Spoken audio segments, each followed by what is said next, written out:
Saturn का 8th angle पर होना वेस्टर्न एस्ट्रोलॉजी के मुताबिक अच्छा नहीं होता। It is creating some litigation, some liability, some psychological pressure. सूरज जब वहां पर 8th एंगल पर अपीयर हुआ था तो उसने सैटर्न के बहुत सारे नेगेटिव इंपैक्ट्स को रिकवर कर दिया था।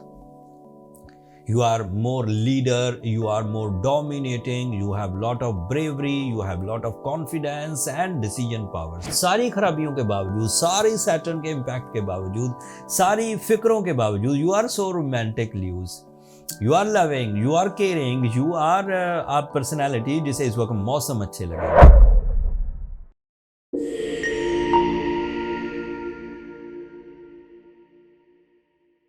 अस्सलाम वालेकुम ल्यूज़, मैं हारिस अज़मी प्रोफेशनल एस्ट्रोलॉजर आपकी खिदमत में हाजिर हूँ इस हफ्ते की एस्ट्रोलॉजिकल रिसर्चेस एंड डिटेल्स के साथ। 20 फरवरी से सो ऑन 27 ऑफ फरवरी तक आपके पास दो एस्ट्रोलॉजिकल चेंजेस हैं। इन अ सिंगल लाइन दोनों चेंजेस आपको बयान कर देता हूँ, बट उसके बाद जो टाइम बिहेवियर बनेगा उसकी तफसील डिटेल से बयान करूँगा। आपके लिए मरकरी 23 ऑफ फेब को आपके लिए आपके 8th एंगल पर दाखिल हो जाएगा। आपके रूलिंग प्लैनेट के साथ है, सूरज भी 8th एंगल पर है एंड सैटर्न भी 8th एंगल पर है। This is not a good news, but इसको कैसे डील करना है ये वीडियो के एंड पर मैं बयान करूंगा। आपके लिए सूरज आपके लिए फुल मून आपके 2nd एंगल पर होगा 25 फरवरी को। Full moon means your emotional side, your spiritual side, your interest, your decisions, ये सब अच्छी फॉर्म में होंगे 25 तारीख को, 26 तारीख को एंड इवन 27 फरवरी को। सो ओवरऑल देखा जाए ल्यूज, so you are going good, but 3 planet इस वक्त आपके 8th एंगल पर है। सूरज मरकरी अब 23 को आपके 8th एंगल पर आ जाएगा, सैटर्न पहले से 8th एंगल। सैटर्न का 8th एंगल पर होना वेस्टर्न एस्ट्रोलॉजी के मुताबिक अच्छा नहीं होता।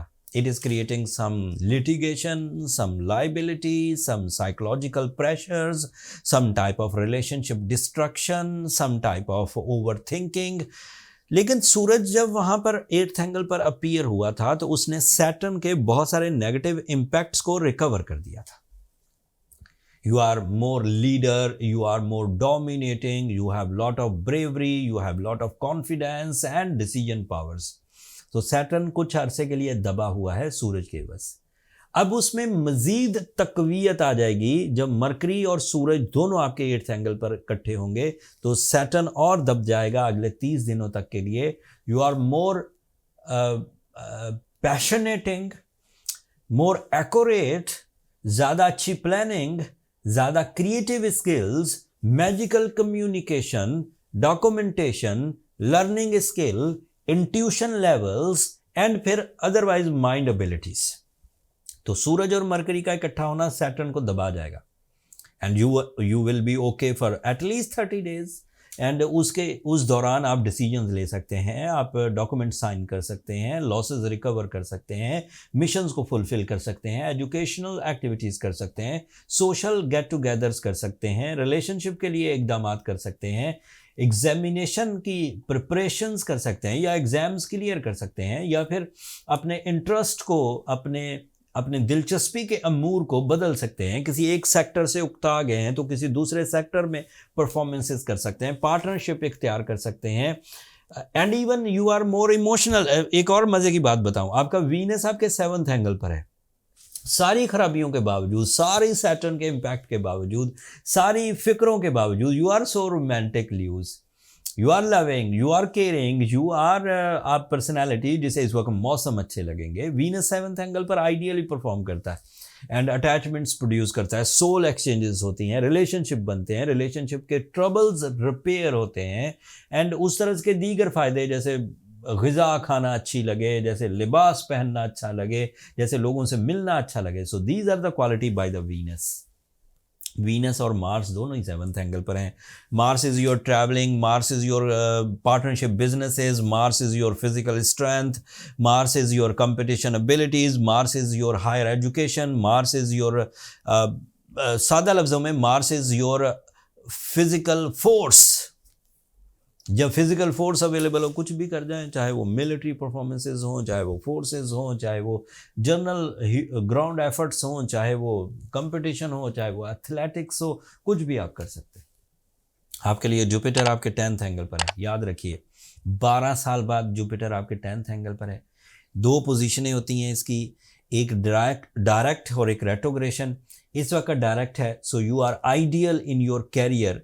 सैटर्न दबा हुआ है, ट्रबल नहीं कर रहा, ऊपर से जुपिटर आपके 10th एंगल पर है। This is a time for the investment, this is a time for sudden gains, this is a time for big achievements, upper layer में जाने का, लाइफ स्टैंडर्ड्स को अपग्रेड करने का है, स्किल पॉलिशिंग के लिए, नॉलेज इन्हांसमेंट के लिए, एंड फिर अदरवाइज अपने कनेक्शंस को अपने सीनियर्स के साथ अच्छा बनाने के लिए ये बेहतरीन टाइम है।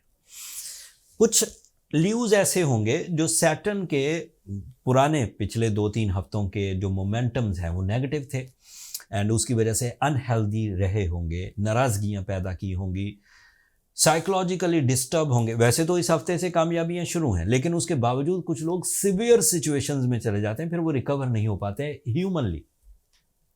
जर्नल एफर्ट से, अपने 2 हाथों से, अपने दिमाग से, अपने रोज़मर्रा के कामों से वो रिकवर नहीं, उन्हें थोड़ा आर्टिफिशियल या ट्रीटमेंट की ज़रूरत होती है। So there is 2 type of treatments.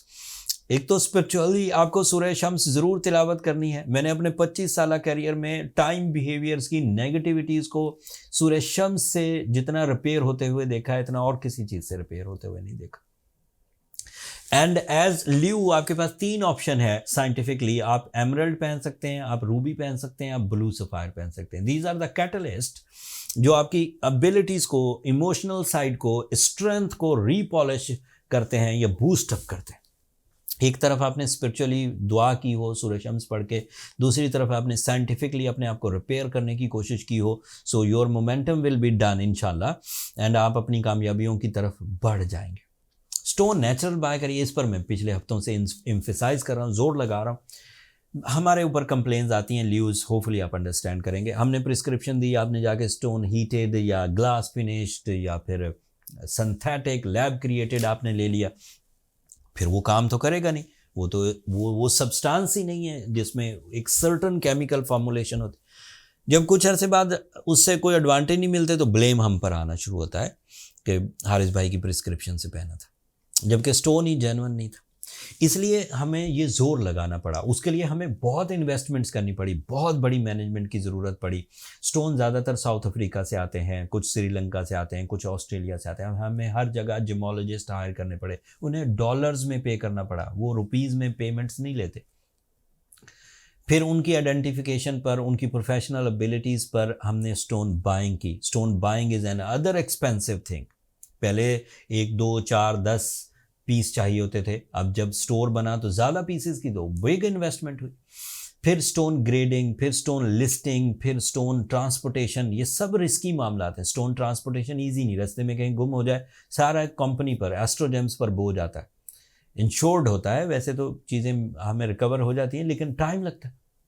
ये सब फैसिलिटीज़ के स्टोन आपके डोर स्टेप तक नेचुरल सर्टिफिकेशन के साथ पहुंचाने का इंतज़ाम एस्ट्रोजेम्स ने कर लिया है। नीचे सेल पॉइंट का लिंक है, आप वहां पर क्लिक करके अपने लिए स्टोन बाय कर सकते हैं। हम दुनिया के किसी भी हिस्से में, जितना ट्रांसपोर्टेशन में टाइम लगेगा बस उतनी ही देर में स्टोन आप तक पहुंचेगा। That's all from my and ल्यूज। जितनी अच्छी सिचुएशन इस वक्त बनी हुई है, एंजॉय करिए, अल्लाह ताला की नेमतों का शुक्र अदा करिए। अपनी दुआ में मुझे और मेरी टीम को भी ज़रूर याद रखिए। चैनल को सब्सक्राइब करना मत भूलिएगा। ल्यूज आप लोगों की सब्सक्रिप्शन हमारी हौसला अफजाई की वजह बनती है। अगले हफ्ते तक के लिए अब इजाज़त दीजिए। अल्लाह के पास।